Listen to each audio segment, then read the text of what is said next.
C'est une bataille rangée qui se trame autour du château de Varay dans l'Ain. En cause, l'accueil de migrants envisagé par la préfecture. Alors il y a ceux que ça ne dérange pas, ceux qui se demandent comment ces nouveaux arrivants vont s'occuper en pleine campagne.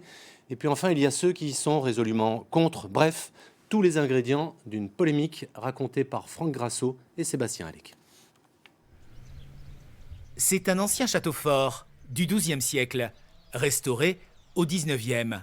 Pour le maire de Saint-Jean-le-Vieux, c'est un élément du patrimoine qui compte. C'est un bijou qui est très authentique, qui marque son empreinte. Il est complètement dans le paysage, un peu de carte postale comme ça depuis des siècles. La bâtisse a longtemps accueilli un institut pour enfants en difficulté.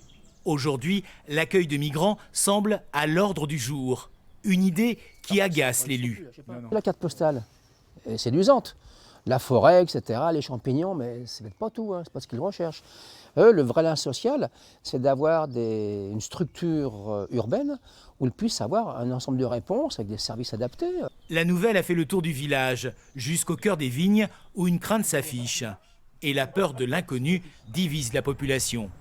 Qui viennent troubler notre bien-être, là. Nous, on est bien, là, on est bien. Je n'ai pas d'opposition particulière pour l'accueil de ces gens-là, qui doivent bien être accueillis dans des conditions décentes, on va dire. L'extrême droite s'est emparée du sujet, mais le maire a interdit ces manifestations. Du côté de la préfecture de l'Ain, on reconnaît rechercher de nouveaux hébergements pour les migrants. Les associations ont été sollicitées.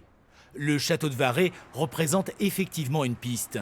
Cette propriété d'Alpha 3A a été proposée au service de l'État. La préfecture étudie actuellement cette option en maintenant le dialogue ouvert.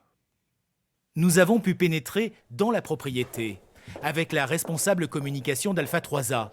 Tout ressemble à une grande colonie de vacances. L'association veut en faire un centre de classe verte orienté patrimoine. Mais en attendant, le site est libre.